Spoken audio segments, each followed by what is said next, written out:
A PNG when compared to a JPG has better output quality and colors. A PNG can be exported from Photoshop with a transparent background as well as without transparency. Let's see both these features in Photoshop.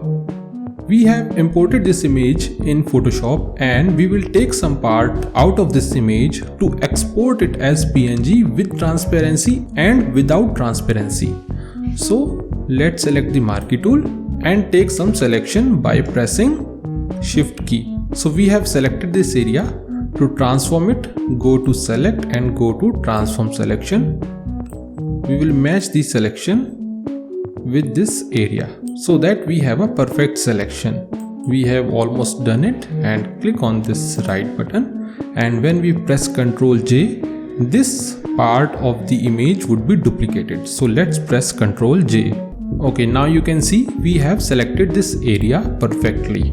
Now we have to export this part of the image as PNG. So let's click on this layer 1, right click and go to export as. So the format we have selected is PNG. Let's check this transparency and click on export. Let's name it coffee with transparency and click on save. Now we will export it without transparency as PNG. So right click again, click on export as, select PNG. We can also have JPG, GIF and SVG, but now we will select PNG and that would be without transparency, and we have to uncheck this button. Now click export and name it as coffee without transparency and press enter or click on save.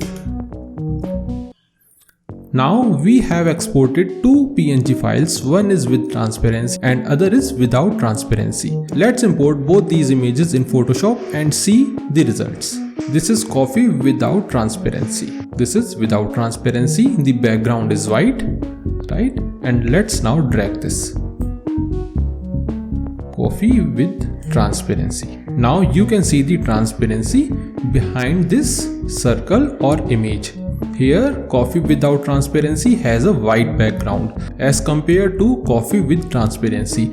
So any image, a logo, any part of that image, a cutout can be exported as PNG with or without transparency. This is up to us how would we like to save it. That's it for this tutorial. Please like this video and subscribe to the channel. Thank you so much.